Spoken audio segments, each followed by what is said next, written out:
Welcome to Career Insights for K12 Education, a program hosted by 1stGen Yale.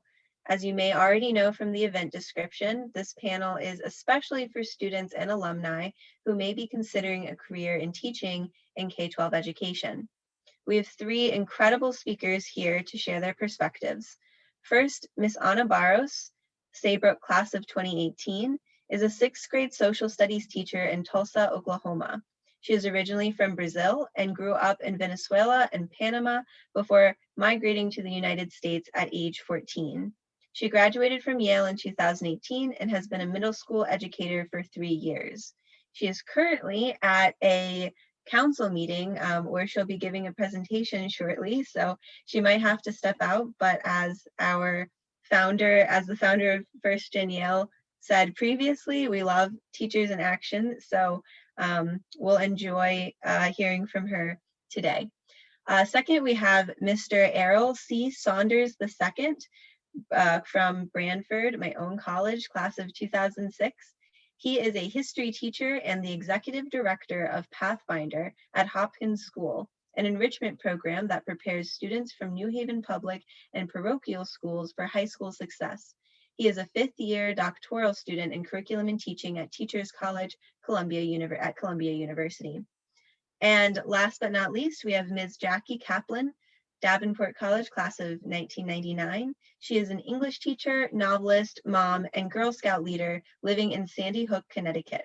She has been teaching English in the public high schools since 2003 after, as she puts it, the briefest flirtation with a career in law. So for those of you who might be considering a career change, Jackie is a great person to ask. I have a few guidelines to help our discussion run smoothly. First, please remain on mute for the first part of the presentation, and the second half will be opening up the discussion for Q&A, but do feel free at any time to post your questions into the chat because we'll incorporate them into the discussion, and we'll also call on you from the audience to present your question to the speakers. So first, we'll start off by just having each speaker tell us a little bit about your background as a 1stGen student, as a low-income student, however you may identify, and why you went into teaching. What made you decide to pursue teaching as a career? So we'll start with Ana since she might have to go, and then go to Jackie. Thank you all. Yeah, so my name is Ana. As Sherry Ann mentioned, I am an educator, middle school educator, and I'm currently living in Tulsa, Oklahoma.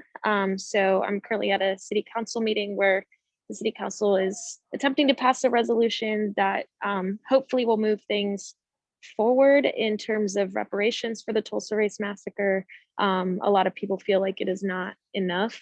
So I want to definitely provide my voice as an educator of students in multiple parts of Tulsa. So that's why I'm here. I am a first generation immigrant to this country, the first in my family to go to school here in the United States. And when I was, a senior in college trying to decide what I wanted to do, I just knew that I wanted to be a part of a movement for education. I grew up in Venezuela. That's where I spent most of my life. And I experienced a lot of instability, a lot of violence, like months at a time where we weren't able to go to school because of things that were happening politically. And it was very difficult. But the one thing that I always had was a strong education. I had teachers who showed up every day and provided us with what I consider to be a world-class education. And so I think I kind of carry with me this belief that excellent education is possible under any circumstances. And I've definitely seen it. And so when I was, thinking about what I wanted to do, I knew that if I wanted to have an impact in education at all, the most responsible, moral thing to do would be to actually start as a teacher. Because without being a teacher, you don't have the perspectives that you need, the relationships with the community that you need to be able to understand how to make a broader change. So the last 3 years of me as a teacher have been the most transformative 3 years of my life. I don't know yet, what I will do in the future, but I am indebted to my kids and the families that I've served. And just every day I'm reminded of, again, what I said, like that hope is possible even in places that don't have all the resources, or that may be, like more unstable, like the ways that I grew up. So I don't know if that answers the question, but I think that's just a little bit of kind of background on me. I will be popping in and out. I think right now what I'm going to do is like go off camera and on mute, and we'll like stay on the call. And if I'm able to answer the next question, I will. And if not, y'all will just hear from me when I'm done. Thank you, Anna. Yeah, that's great. I'm next. So, hi, I'm Jackie. So I grew up in rural Missouri, and I was 1stGen and low income. I grew up in a trailer in the woods, a couple miles from the nearest neighbor. And similar to Anna, I think school was a really important part of my life growing up. And I was an avid reader of every Prairie one-room schoolhouse book that existed, probably starting with Little House on the Prairie, but going to like a million books. And, to me, there was nothing more transformative than being a teacher. And, so I set up all my stuffed animals in their classroom and taught them all kinds of stuff. And I just always wanted to be a teacher since I was little. Well, astronaut and teacher, those were my two choices.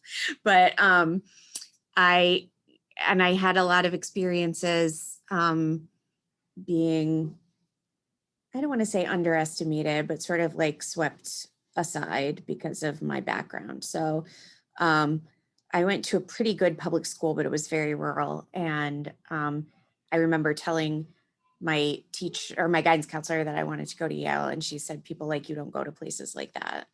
And that was a very impactful moment for me. And I sort of wanted to be sure that I didn't, I tried to make sure that no other kids would hear that. So that was sort of my impetus. But yeah, and when I was at Yale, I changed my major like 75 times. So I was, I started as English and I ended up as English, but in the middle, there was some poli-sci, environmental studies, history, a lot of stuff.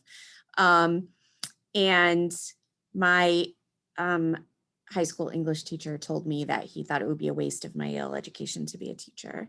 So I kind of set that aside and went to work as a paralegal in New Haven for a law firm and studied for the LSAT, and was ready to apply to law schools. And I was probably about 6 months in the law firm when I realized I definitely did not want to be a lawyer. And so I got my master's at Southern, and I've been teaching ever since then. So that's my route to teaching and my 1stGen low income kind of background. So my whole family's still in Missouri, Jefferson County represent. And I'm here, and I live in Newtown, Connecticut. So I didn't move that far away from New Haven. Great. Thank you so much, Jackie. And Errol, if you'd like to share. Yeah, so, I'm originally from Los Angeles. I'm the first person in my family to go to college. I'm the first person in my family to move away. I'm still the only person in my family that lives this far away from everyone else. And, I think, I came to teaching almost accidentally. My college scholarship, actually, my college scholarship, I was wondering, what can I do next summer? My first summer after college, I actually went home, or I thought I was going to go home. I ended up spending the summer in Beaumont, Texas, helping my uncle in his insurance agency, and definitely realized that was not for me. And so the next year I asked, the folks at my college scholarship, what can I do? And they're like, oh, well, there's this program called Summer Bridge. It's at a school that's about 5 miles from campus. And, you probably have never heard of it, but you should apply. We have a relationship with them, blah, blah, blah. So I applied to be a summer bridge teacher, just thinking it would be a summer thing so I could stay in New Haven, so that I didn't have to go home to Los Angeles, or I didn't have to go to my uncle's house. And, you know, I'm a mama's boy, so I talk to my mom almost every day. She's going to want to know how this went, so I'll call her afterwards. And about 2 days left in the program, I was sitting in Rainbow Park talking to my mom. That's a park on Edgewood Street on the second block of Edgewood, because my apartment was too hot. So I was talking to my mom outside, and she goes, Errol, have you noticed that you're working really hard? I'm like, yeah, I'm working harder than I've ever worked before. But my kids, blah, blah, blah, blah, blah, blah. She goes, and you have not complained once. You're working so hard and you haven't complained once. Maybe you should be a teacher. And, like a typical 19-year-old boy, I was like, oh no, mom, I'm going to law school. I'm going to do constitutional law. I'm majoring in poli-sci, blah, blah, blah. But that when it came to that after school program, so during the term time, I was volunteering for Summer Bridge. Then when it came time to apply for summer jobs, I applied again to teach at Summer Bridge. When it came time to apply for jobs after college, I applied to the same school that hosts Summer Bridge, and then they gave me a job to teach 7th graders. I did my interview in the same class that I taught my Summer Bridge courses in, right? And then they, asked me to help run the program that I'd been working at. It's changed a couple of names, and I'm literally still there. The Summer Bridge program is called Pathfinder now, and I'm the executive director. So I just kind of fell into it and never left. There, even the years where I was in grad school in New York, I still came back for the summers to do the thing, to be committed to this program and to teaching. So that's how I got into teaching. I was also really worried about the idea of being a Yale graduate who went and taught middle schoolers, even though, I'm living my best life when I'm in front of a classroom. And I called my college scholarship again, and they were like, oh no, if that's what you want to do, then your kids will be lucky to have you.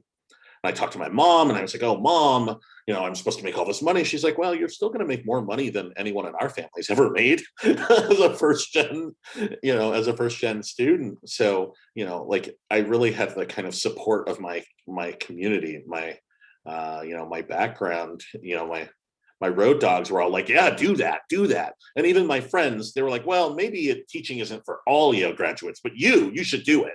You get so excited when you're talking about your kids. So, that's how I came to it, how I'm still here. I'm, joining you from New Haven. I literally live 1 block from my first apartment after college. So I haven't moved that far.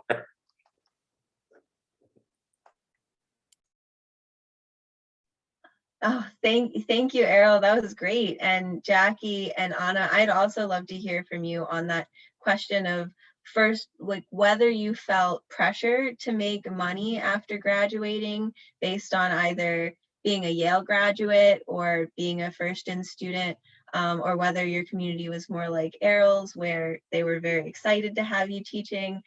Jackie, we talked about this briefly before, but yeah, I'd love to hear any thoughts that you have to share on that. And it looks like Anna, you're back on camera, so I'll let you go first. Yeah, I've got AirPods are really incredible things. Yeah, I absolutely had a lot of pressure. Oh, yes. Oh, they're not talking to me. Okay. I absolutely felt a lot of pressure to go out and make, big money and support the family. I have 2 other siblings who need to go to college as well, who are a lot younger than me. And being a 1st generation immigrant, that is what you are. And being the oldest, it's that's what you're raised to do, is to be the one that goes. And I went to Yale. So I actually so the way that I ended up here in Tulsa, I didn't mention this, is that I did Teach for America. And the way that TFA works is that you go through the application process, and then they once you get in, then you rank your regions, and then they tell you where you're going to go, and then you confirm. And so it's a multiple month process. So I kind of just like didn't tell anybody that I was doing it until the day that I confirmed. And that allowed me the space to like make the decision on my own. It wasn't like, oh, I'm trying to hide it. Maybe on some level, like that's what was going through my head, but I just wanted to make that decision on my own. And I was in the education studies program. I had been studying, all of these educational issues that had impacted me and those that had not impacted me. And I just knew that this was the right decision. And so once I hit that confirmation button, to me, like it wasn't about like, as someone said earlier, like this is more money than like I've seen, so to me, it was like not about the money. I just wanted to make sure that like my skills, my insight, my passion, my brain was being used in the right way, that I was putting it towards something that was actually going to be valued and valuable. And so once I confirmed, I then like told my family what I had decided. And by that point, I had thought about it long enough that I just like knew that it was the right decision. So I'm not necessarily on here trying to tell people to like lie to their parents, but it is something that I considered like, what is going to allow me, like, what are the boundaries I need to set to be able to make the decision that I know is best for me and like my brain and my heart and my, life. And so, yeah, I don't know what it would have looked like if that hadn't been the case, but I do think that my parents would have come around eventually, but I just decided to not really give them a choice in the end. My story is really similar to Errol's actually, in that my family was just so like, they just didn't care what I did. Like, as long as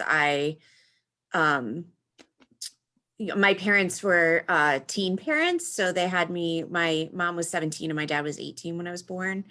And I think in their head, and my mom actually went back and graduated from high school when I was 2. And her school had like a VOTEC like childcare class, and I was in it while she went to school. And so she graduated from high school when her principal let her come back and finish her credits when I was like 2 years old. And so education is like very important to my family, but that also meant that we were free to actually care about education and not so much about it only as a means to an end. And so I was really lucky in that way, in that I had a lot more freedom in terms of my family's expectations than most of my friends at Yale did. And I remember when Sherry Ann and I were talking on the phone like a few months ago, that was something that came up because I think she had one of the same experiences I had, which is I have a lot of friends who are like, I wish I could teach. I've had so many friends tell me that, or I had a student who was valedictorian a few years ago and went to Yale, and he still writes me these like really long, like just tortured emails because he's at a investment bank that shall remain unnamed, and he really wanted to be a physics teacher, but that would never, like, he couldn't have done that with his family and the pressure on him. So it's a very interesting question, I think, from Sherry Ann, because I was, and just like Errol and Anna said, I am making more money than anyone in my family ever did. Even I started at the law firm in New Haven and I was making $22,500. That was my first salary my year that I graduated, but I had health insurance. And that was like a huge deal. I went to the dentist for the first time in 20 years, with that job. So, it's just those things, like when you grow up the way that I did, I definitely have the most money of anyone in my family right now. So, it's an interesting, and I never really cared that much about money myself. I just wanted to be happy. And, I try really hard to impress that upon my students too. So I make them read Walden, and I have a Thoreau tattoo, and we get on that way. Yeah, I think another thing that came up when we were talking, Jackie, is you don't need $120,000 a year to live. Like, you're comfortable taking a job because it's more money than you've yeah, that your family has seen before. So I think there is a certain freedom in that, and it's great to hear you guys touch on that a bit. I'd also love to hear about your day-to-day schedules. So what's your routine like? When do you get up? When do you go to school? What happens throughout your school day? How late do you stay after? How do you balance that? Starting maybe with Errol this time, and then we'll go to Anna if she's available. Okay, so my school day, it might be a little different because I'm 60% administrator and 40% teacher. Because I work at an independent school, they do that to you. And so a bunch of my day is unscheduled, but not unfilled. But I generally try to get up at 5:30 every morning. My body doesn't let me sleep past 6 anyway these days. It's just kind of trained, especially now that there's sunlight. I do a bunch of planning in the morning. I usually have like an hour and a half of time to just make sure that my classes are ready to go. Those last things, usually weirdly, my last dream is always about what I'm going to teach for the next day. And so like there might be something where it's like, oh, that group won't work because that kid is going to thinking through those kinds of last kind of anxieties, but usually in some kind of way that's a fairyland where the group turned into a plum instead of a flower, and so I know it doesn't work out. I try to get to work between 7:15 and 7:30. I like to be at work before anyone arrives. Where my office is faces kind of the foyer. And so as soon as students start to arrive, I'm the first adult that they see, which is even before they see the kind of person who's in charge of the office. So that means that if they need something when they arrive and she isn't there, then they're going to ask me. So I try to get those kind of last handout finalizations and things like that. Then I have set some time for grading in the middle of my day. Right. So I have a free period the first thing in the morning, and I try not to use that free period for planning. I try to use that as a grading period because, I tend to think of anything I grade today as a gift to my future self for the weekend. I teach 2 periods in the middle of the day. 9th grade Atlantic history this year. So, making sure that I've got all of the primary sources ready, that fairly like the photocopy situation. Anyone who is thinking about being a teacher, let me tell you, the photocopy machine works every single time you need it to, except for when you really need it to. If you are running late, the photocopy machine will jam, I promise. And then I advise in the 7th grade. So we have advisor groups at my school. So we're basically like a school family. So there are 7 or 8 kids that you're responsible for. So we meet in the midday. And so, I always try to plan some kind of fun group. My advisor group is really into Foursquare this year. So we've all got our own individual Foursquare balls. That was, I try to limit myself to what I spend my own money on for the kids. But like a Foursquare ball, I was like, yes, this will work with everyone's name. And we play Foursquare, we do announcements, etc. Then I teach my last class. And then I try to have my afternoons for administrative duties. So I don't do email, or sorry, I don't check my email. I do email. So my students know what time I will be looking at my email. So, I promise them that I'll check when I get up in the morning. I promise them that I'll do email when, after the last class that I teach for the day. And I promise them that I'll do email right before I go, right before 8 o'clock. And so I'll do email, answer student questions that come in that way. Do some more grading if I can, but really I have to dedicate those afternoon hours to administrative tasks for the summer program and for the after school program. So usually I'm at school by 7:30 and I try, obviously today I'm at home, but on most days I try to not bring work home, which means I will stay at school until I am finished with what I want to do that day. That sometimes it means that it's me and the cleaning folks. Sometimes it's me and the security guy, and sometimes it means I get out at 3:45 because I've had a productive day. But I really am very mindful of setting that boundary that once I come home, I want to be finished. And that is a thing that works for me. Everybody has to learn how to balance those things. And obviously I check my email after I'm at home, but like in terms of grading or planning or things like that, I will just keep my butt in my seat at my desk at school until I need to be done. It also helps that my school is an 8-minute drive from where I live. So I don't have to worry about the kind of commute if it's late or anything like that. Great, thank you. And we'll just go to Jackie because Anna's doing her presentation. So I also get up at 5:30. That's not my natural state of being.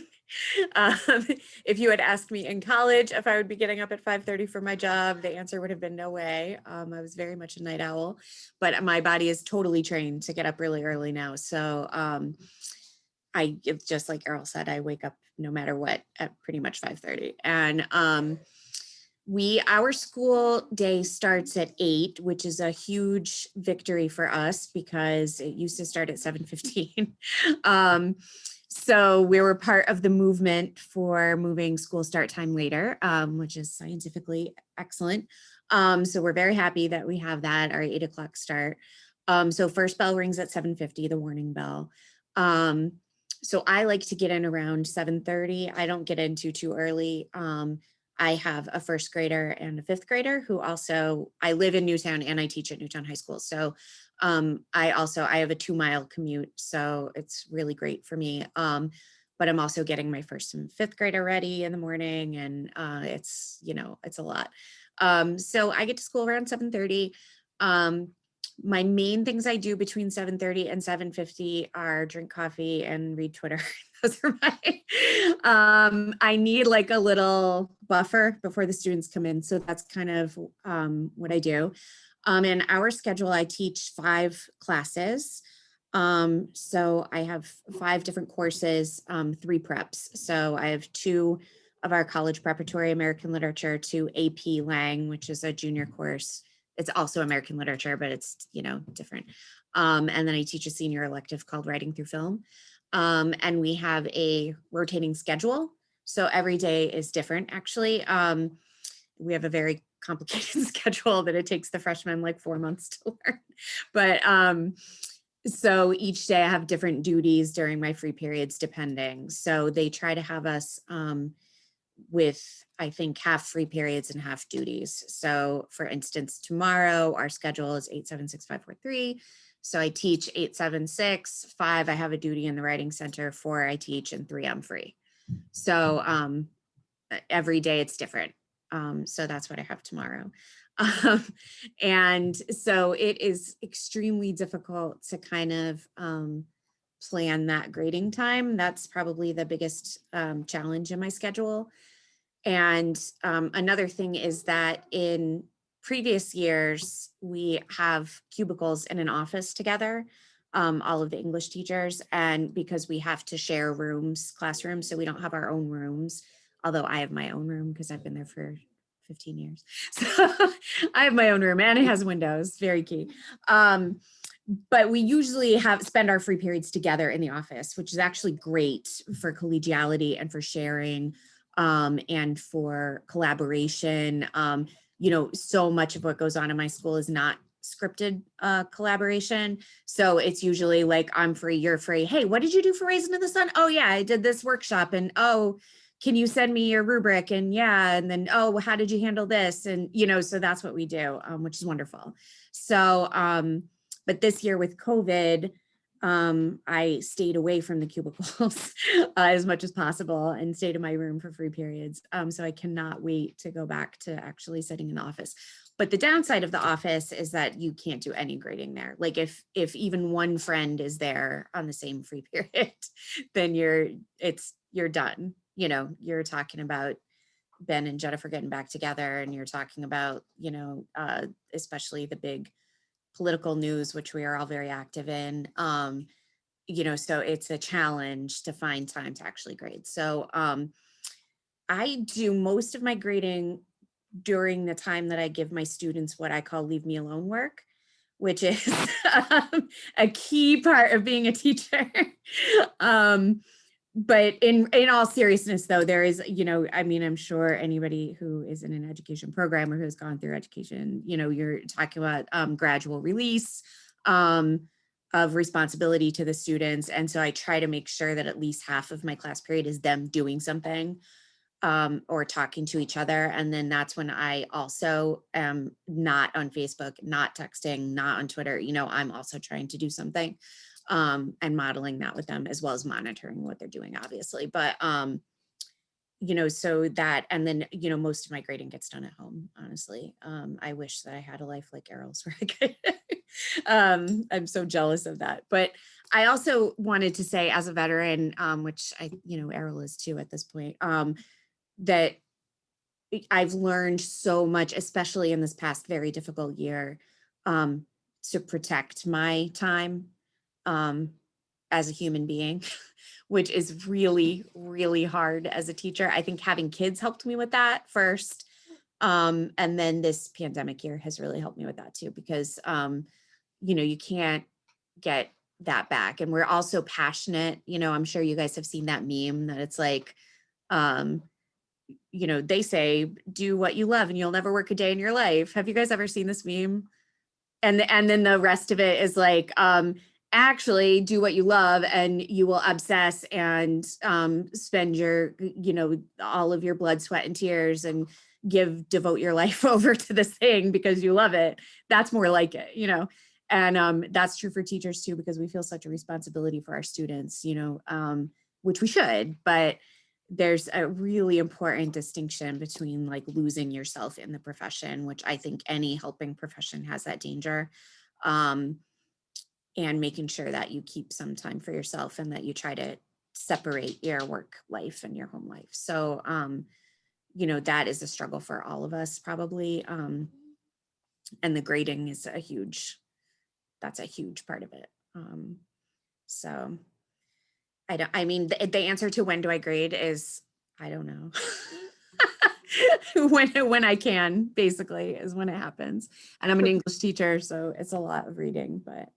Yes, I've heard that definitely varies by subject area too, Mhm. how much you have to do with English being the most intense of the grading core subjects. Can I Yeah, just add on to what Jackie was saying about creating time? And, absolutely. Yeah. one of the most important things a mentor ever said to me was that institutions can't love you back. You can love your school, you can love your kids, you can love your profession, but they're not going to create the boundaries that you need for longevity. And so really being very careful and deliberate. And especially as you're getting started, you will not know, and it's okay to not know what boundaries you need. But I would just make sure everyone starts with articulating some boundaries that they want to have, right? And then figuring out how those work. There will always be more grading to do. There will always be more planning to do. There will always be one more student email. There will always be something that you could do to support a kid just a little bit more, and they need it. But if you do all of those things all of the time, you will not be able to do any of the things any of the time. And so just being really careful about and deliberate about creating your own boundaries is such an important part of being a successful teacher. So I have some friends where they're like, all right, I am going to spend every Sunday grading. And like that's their thing. Okay, great. Then I will sit in my chair until the end, until it's 9 p.m. and I'm being shushed out, so that when I go home, I don't have anything. Or grading during that, I love that, the leave me alone work. I love that so much because you are supposed to be making your students. There should be time in your classes where your students are doing their thing and into it, and you learn how to listen, right, to see if you need to intervene, but not listening, with the expectation you would. right? And that allows you some space, but really do work to create those boundaries for yourself, because the institution will not create them for you. And then, when they don't, they'll be like, oh, I guess that person couldn't hash it. No. They're not setting up systems that can be successful for everyone. And yeah, thank you for that, Errol. And I would just add I only have 1 year of teaching experience, so I, in some ways, have no idea what I'm talking about. But one thing that kind of scared me about teaching was hearing teachers talk about grading and how much time it takes, and working on weekends and staying 3 hours late every day. But one thing that I discovered is you can kind of choose how much grading that you would like to do. So if you don't want, you could have kids do one graded assignment every 9 weeks. But what I found is, I wanted to grade more than that because I wanted to see where they were. So it wasn't like the miserable task that I had in my imagination. It was like, I want to know how well you understand this, and this is the best way to do that. So that was kind of a surprising thing that I would just share with anyone considering, or who is scared by the prospect of a lot of paperwork, is that it's also like kind of interesting. And again, it depends on your subject area, what kind of feedback you're getting. But at this point in the discussion, I'd like to open up to Q&A.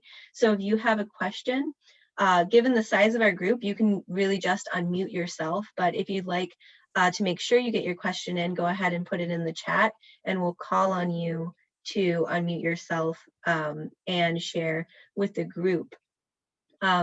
If no one has a question at this moment, I think Lisa had something that she wanted to ask, so I'll turn it over to her. And if not, I can ask another one of my questions, because I could ask these guys questions all day. So go ahead, Lisa. Okay, let me just start. We did have a question in the chat. Oh, yes. So why don't we do Blanca first? Blanca, would you like to read say your question aloud? Where are you? Blanca, are you in a place where you can we see you? Are you in a place where you have video? Yes. I'm just turning it on. Okay. Hi. Thank you for joining us. And tell us a little bit about yourself, your Yale affiliation, where you are, you're a teacher, tell us. My name's Blanca. I'm going into my senior year at Yale. I'm studying psychology, and I'm also in the Ed Studies program, and I'm in Pauli Murray College. And I've also kind of been debating whether or not I want to go into teaching after college. But, I've also heard a lot of that, well, it's kind of like a waste of your Yale degree to do that. Ooh. And I've also heard a lot about TFA and what that's like. And so I was just kind of wondering what the process was for everyone to get your teaching certifications coming out of Yale, and where you did that, and if there's anything you would have done differently. Great question. So Errol, would you like to start with that one? So I have a really easy but unsatisfying answer. And that is, I teach at an independent school. And so since I teach at an independent school, I never had to get my teaching certification. After finishing at Yale, I think I had one course and one test that I needed to take.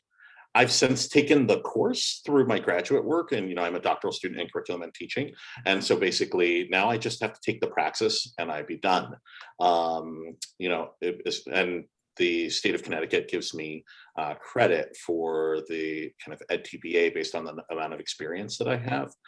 So my teaching knowledge, if we were to get into the kind of grad student sense of the word, comes from an intensive mentorship, which is what we had with Pathfinder at Summerbridge, where I was working one-on-one in an apprenticeship model with a teacher for way longer than you actually get with your student teaching. So probably I'd had probably 25 or 30 weeks of that kind of intensive mentorship before I went into my first classroom. And, the kinds of conversations that we had about pedagogical methods, but also the conversations that we had about pedagogical sensibilities and ethical orientations towards students and things like that. And then I eventually took some grad classes about those things to kind of fully be able to articulate what I had been thinking from a practitioner perspective. So, I still, I'm very confident in my abilities as a teacher, but do not have a certification. So I looked at a lot, this was a while ago now, this was 2003. But I looked into a variety of different things. So I looked into Teach for America.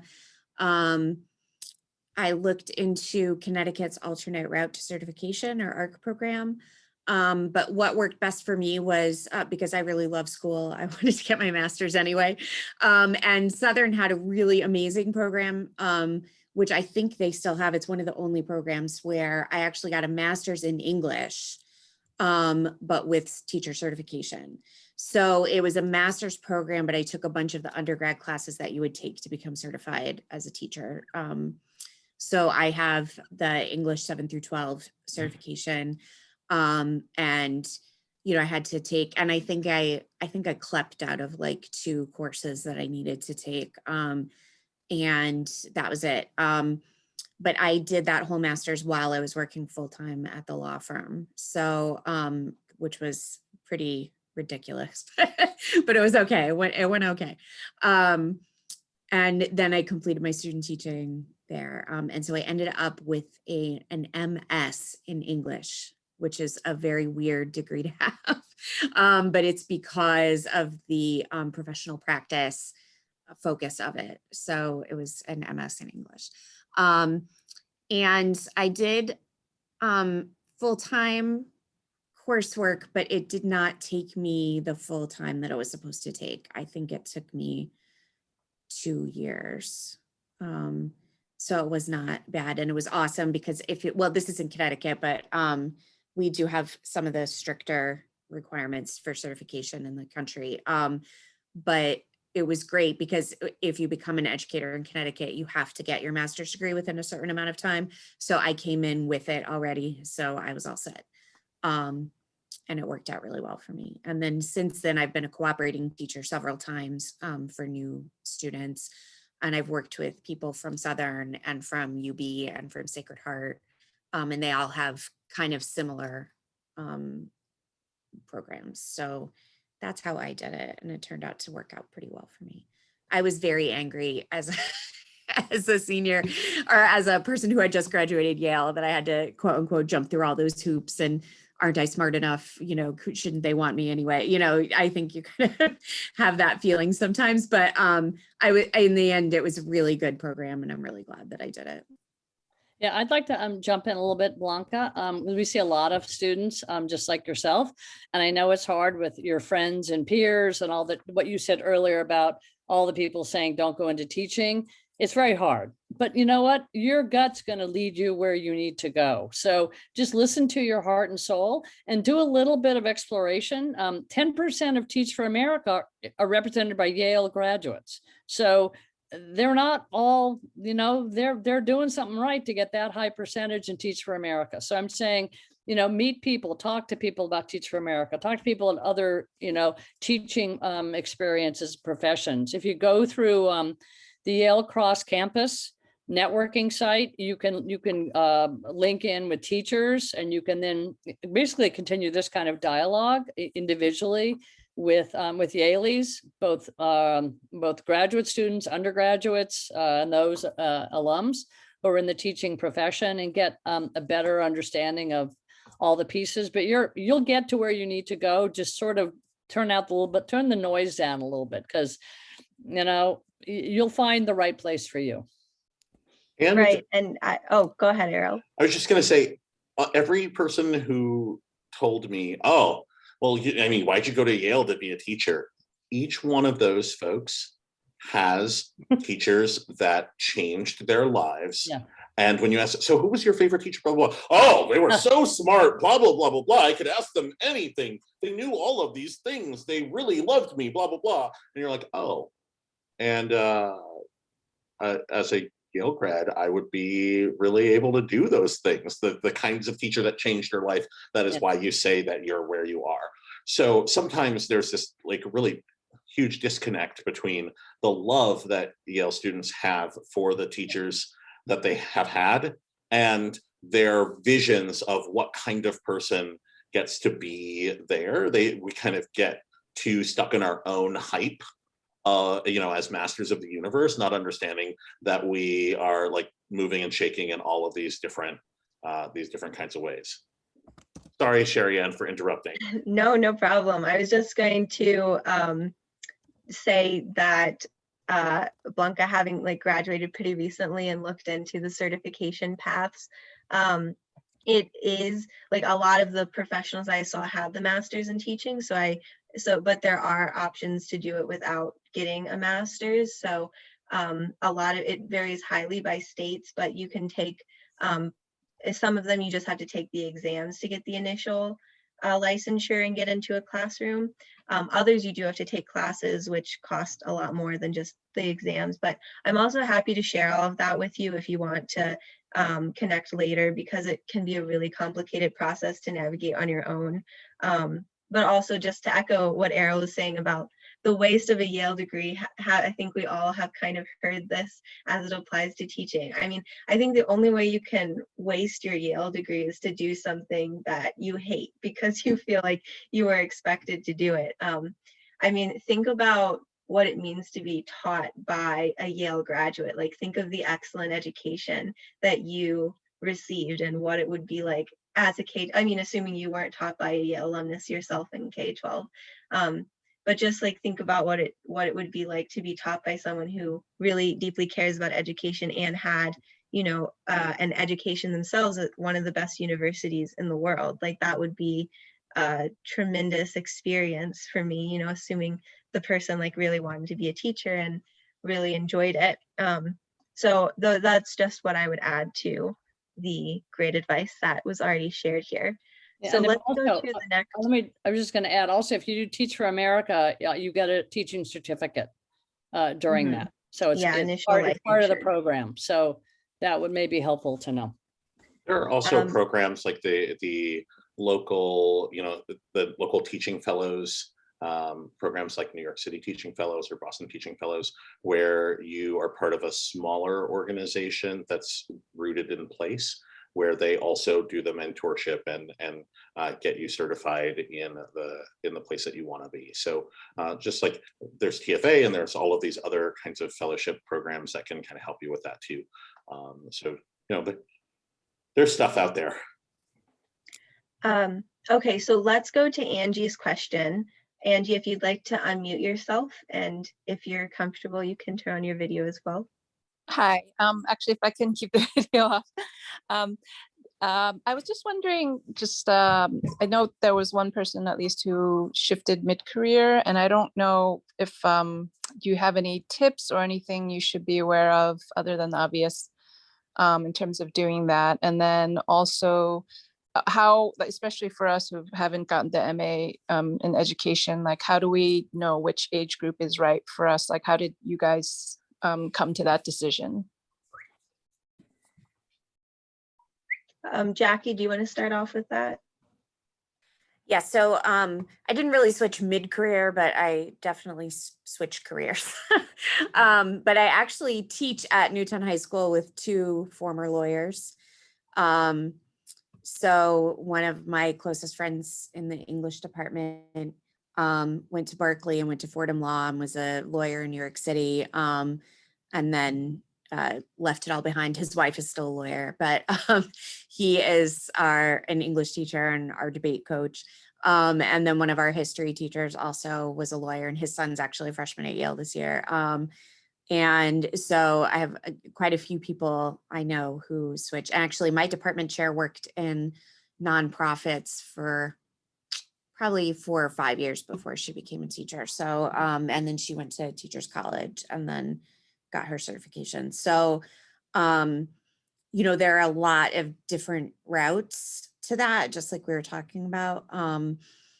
The thing that I would look into, I'm not sure what state you're in, Angie, but is you know, what your state might offer to mid-career professionals who are thinking of becoming teachers. Connecticut offers the ARC certification, alternate route to certification, which is, I'm not exactly sure what it is now. When I was looking into it, I think it was like a 6-week program or something that you could complete over the summer and included student teaching.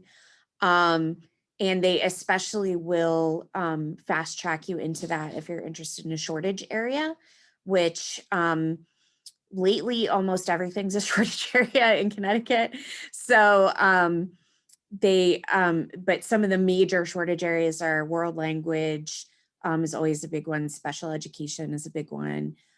So they often have extra incentives for fast track certification. So, and I know a lot of states have programs like that, so you might want to look into that. Yeah, and for me, in terms of what grade I wanted to teach, it was because of my high school English teacher who changed my life that I always wanted to be a high school English teacher. So that's kind of, you know, it was always high school for me. I never was interested in any other age group. But there are, you know, I think there's a lot, we all have different experiences with different age groups, I think, that inform that. So, you know, my advice is whatever you, when you close your eyes and think about being a teacher, like, what do you picture? You know, one of the things I had to give up, and this is going to sound so stupid, but it really is so important to me, was like a bulletin board. You know, like I always wanted to be a teacher with a bulletin board. But in high school, I don't really have a bulletin board. So first of all, I would be like moving rooms and stuff, but I'm like a crafty person. And so I bring that into my, even into my, you know, dry text-based seminar life that I lead at the high school. But I still try to incorporate some of those things that I love. You know, and also, I mean, again, this sounds stupid, but I'm a Girl Scout leader for my daughter's troops. And that gives me that experience, you know, working with first graders that maybe I sometimes feel like I'm missing out on, you know. So there are all kinds of ways that you can interact with different age groups and kind of see who you jive with, and like, you know, I guess I should say vibe with. That's what the kids would say now, who you vibe with. But that's what I would say. I would say, like, what do you think of when you close your eyes and think of being a teacher? That's the age group that you should go with. And Errol, do you have any advice on switching to teaching mid-career, and also how you decide which age group if you may not have experience teaching different age groups? So I have the inverse experience where I thought I was going to switch to being in the academy mid-career, and immediately began to feel that, like, when there were not students in my life who were young people, that like it was harder every day for me to get up in the morning. It was harder for me to do my own schoolwork. I just like, so I knew that switching careers wasn't for me, even if I was a little bit tired of, you know, needed to do some switching up, just not switching careers. I'm super goofy. And, you know, a lot of the experience that I have with age groups, it has to do with being a goofy uncle, and thinking carefully about like, which are the things that I do with my nieces and nephews that I want to be able to do in my life as a teacher, right? So I'm always someone who's had a costume bucket. I've always been someone who tells stories. You know, at the dinner table, we were all required every single day, every day of my childhood, I was required to tell my sisters what I learned in school that day, and they were required to tell us back. And so that meant that there was one day where I was like in calculus as a senior and had a kindergarten aged sister and had to explain like what that looked like, right? And so really thinking about an age group for me where my whole self could be there, right? Where this goofy dude who has an imagination and tells dad jokes could work. And so for me, if you get much older than 9th grade, we're just not having a good time, right? We're not having a good time. I am absolutely here for the kids who want to do a secret agent project, right? We're just reading maps, but they want to do a secret agent project and they're here for it. I'm here for the kids who want to tell me about all of the different emperors and how they did, you know, how they were able to get their empires to work, right? And they want to do it in a voice. I'm here for that. And so like at the end of the day, once I get to 10th grade, they don't want to do voices anymore, right? Once I get to 4th grade, they can't read well enough to talk about the stuff I want to. Right. And so that just kind of gave me a broad set of ideas about what I wanted to do.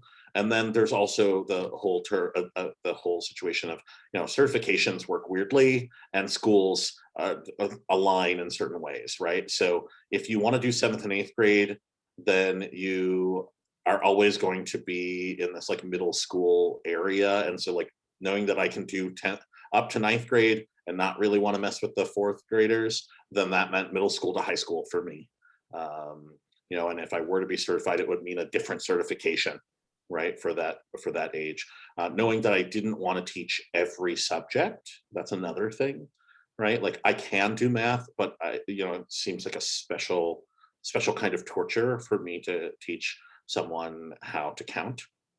That just wasn't the thing I liked talking to my sisters about as a kid, like 1 and then 2 and then 3. Like that's not my jam. I don't want to teach you how to read. I want to read with you, right? And so I could use those kinds of experiences to realize that actually, you know, I shouldn't be elementary school.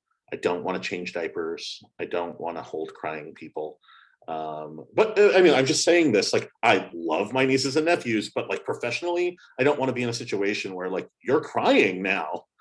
I'm like, you can't use your words to tell me what's wrong.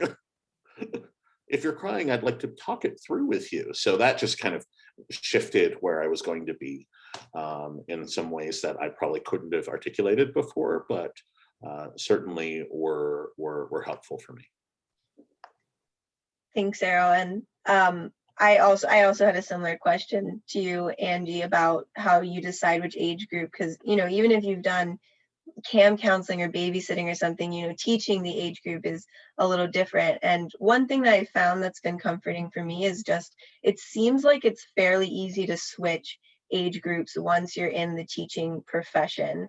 And please correct me if I'm wrong, Jackie or Errol, but it seems like, you know, if you go into teaching middle school and you decide it's not for you, if you're like in a county or in like an independent school that goes up in grades or down in grades, you can kind of transition through those different grades, and it's not as big of a deal as you know, like switching an entire profession once you're already a teacher. Yeah, and I would just add too that it depends. Sometimes you don't have very much of a choice based on Okay. where you know, you might have a choice in, for instance, just, I mean, I work in a big ex-urban district, you know, classic public school kind of district. And so our certification, once you get, so you would have elementary certification or 7 through 12 specialized usually. And then there are, you know, a bunch of other weird ones that you could have. But those are generally what you would have. So elementary certification, and then 7 through 12, you know, social studies, or 7 through 12 English, or 7 through 12 world language, or whatever.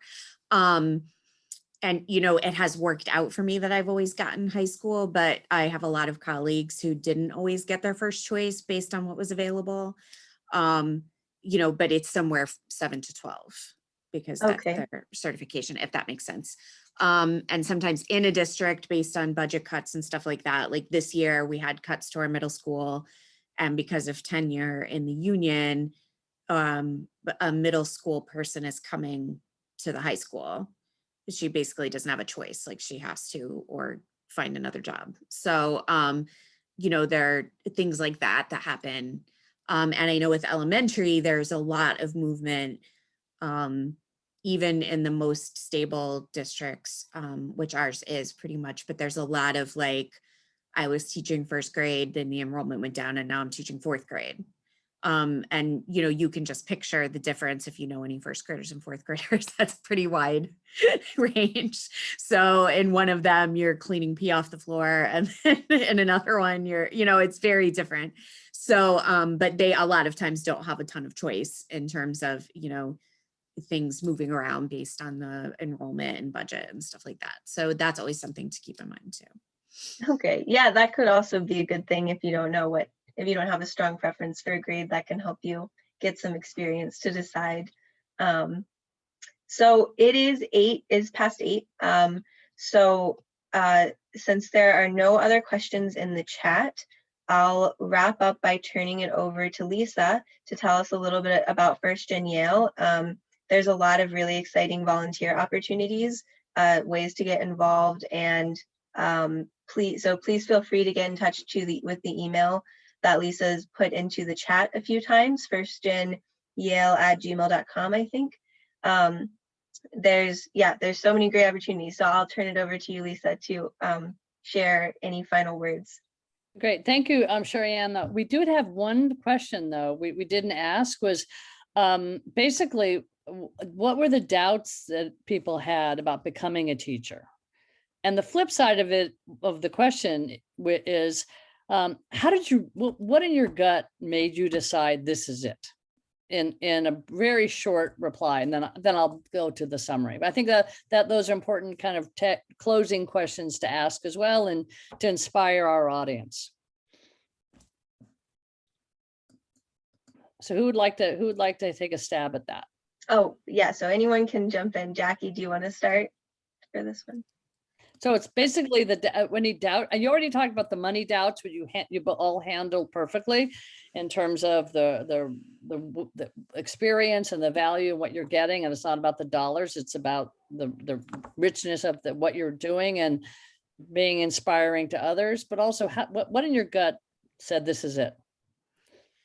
So I will tell you, I really, you know, as I said before, in my path to teaching, you know, ever since I was a really little kid, wanted to be a teacher. So I didn't really have, I had some doubts during the time that I was kind of listening to others a little too much. Blanca, yeah, like Blanca. Yeah. Yeah, and that was, it really was my high school English teacher, just kind of laying it down, being like, but I think he was kind of going through a little something himself. And I will tell you, as a, you know, getting to be a veteran teacher now, I think, yeah, this will be my 19th year teaching this coming year. So it's a lot. But I'll tell you, my doubts have come like this year.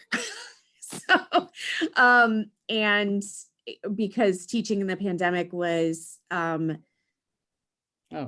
don't even want to say hard. It wasn't hard. It was impossible. Like it still is. Every day I go in, it's impossible. I teach, you know, a bunch of kids on the computer and a bunch of kids in the room, and I'm doing it all at once. And it's a nightmare. It's the worst thing that I've ever been through. But I don't want to get too serious for a minute, but I was diagnosed with breast cancer in November. And I'm doing really well, but I'm in chemo right now. This is a wig. But I've been teaching this whole time. I got to teach from home when I was in the worst chemo, which is a perk of the pandemic. But it really made me, you know, stop and think, because I really had to sort of reorganize my life during that really dark time when you're thinking like, what if this is it? You know, like, do I have something on my bucket list that I want to do? And, you know, a blessing that came out of it for me was I was like, you know, I would pretty much do everything that I'm doing, not pandemic year, but this is it, you know, like I can't think of anything that I would rather do. I always wanted to write a novel, and it's being published in January, and that was the only other thing that I ever wanted to do besides teach. And congratulations. Thank you. And so I knew, like, I had that sort of like big deep moment where I was like, actually, this is it. Despite all of this garbage and noise and you know, I feel there's a political atmosphere and an attitude towards teachers that is very concerning to me, and towards education in general, which I know we're not supposed to talk about how we want to blow up education and start it over, but I would like to do that, but that's for another program. That's our next I- program. yes, yeah, but I love what I do, and I was able to get the perspective to sort of like remember that. So that's my gut. Thank you. Errol, quickly, any closing comments on this question? So I think I told you all the moment that, Right. you know, where I just kind of fell into it, and my mom basically, Yeah, oh, yeah. being the wise person that she is, called me out on it. I can tell you about the doubts. So I'm a gay Black man who works in an independent school. And independent schools are not known for serving the kinds of kids that I was. And I had a real crisis after I had signed my contract. But before the beginning of the school year, that first year, I had a real crisis. Like any first gen kid, I needed a job. I had to have one, right? TFA was not for me. I went through the interview and I was just like, this is not what I want. Like, it gave me the wrong vibe, for reasons I still can't put my fingers on, but like, it just was the wrong vibe for me. And I have lots of friends who did TFA and love TFA, and I'm not like, it was just the wrong vibe for me. And I called my mentor at my college scholarship and was like, am I selling out? Like, I'm going to teach at a private school. And, you know, I knew that I was going to be working with my Pathfinder kids, then Summerbridge kids, who are all New Haven public and parochial school kids, and mostly students of color and mostly first generation. So that part of my teaching career was going to be the thing that, like, where I got to like work with kids who were like me. And my mentor said, well, first of all, teaching is never selling out, because you could always make more money doing something else. But also, if not you, then who? Who is going to be that Black teacher for the Black kids who are at your school? Right? Who may not have even gotten to choose that was the school they were going to be at. Who are going to, you know, who are going to be the gay kids that you get to kind of be your whole self for? Who are going to be the low income kids who, in this situation, who need to connect with an adult who gets it? And I wasn't convinced, but I was convinced enough. And now, like, years and years and years later, like, all of those things are so important to so many of my students.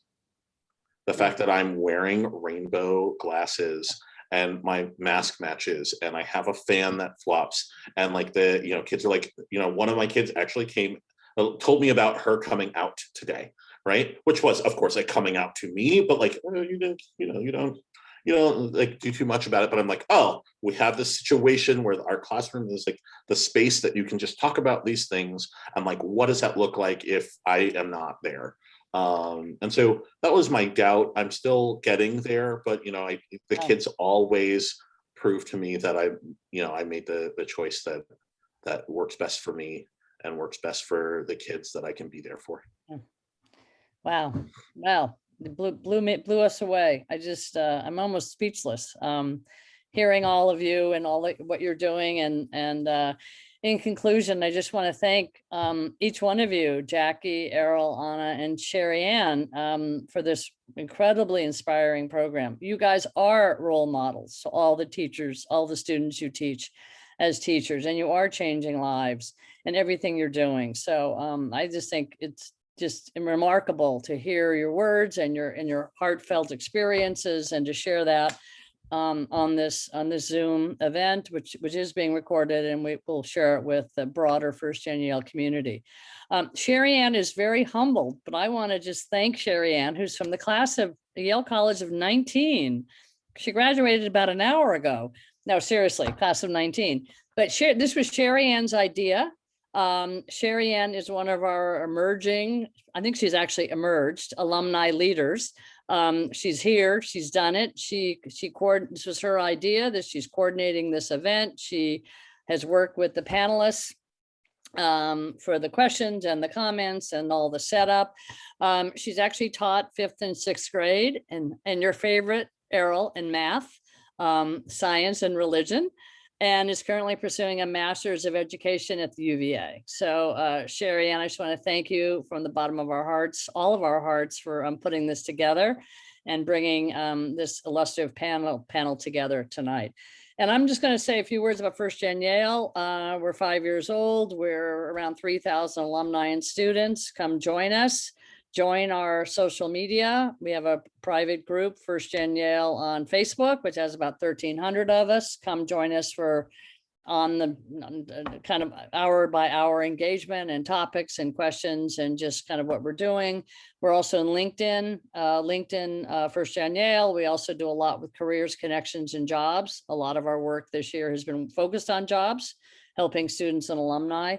So those are the kind of programs we've been trying to focus on and feature on. And really, and in conclusion, I just want to thank you again for being part of this and staying a little later than our allotted time. And look forward to seeing you at a future event. I think this is a hit parade, having teachers and Yale teachers. And I appreciate Blanca and Jackie talking about the noise. So what are you doing being a teacher? I think the greatest job is to be a teacher. And I think those students who kind of say that when they're then the walls of Yale find out a couple of years later that maybe the jobs they selected aren't what they thought they were. And those students, graduates in teaching, are the happiest and are enjoying the most and are making a big contribution to the world. So I think teachers are rock stars and you guys shine. So thank you for tonight and have a great summer, and we'll be back in touch for our next series of programs. So thank you. Yeah, thank you everyone for coming, and thanks to our panelists. Yes, and as Mari Ann Hamilton says, teachers are, I love this line, teachers are the frontline angels of our world. Thank you, Mari. Yes, thank you everyone for your comments. And if we can help you with anything or make connections with other Yale alums, please just email us and we'll be glad to make that happen for you. Thank you and good night.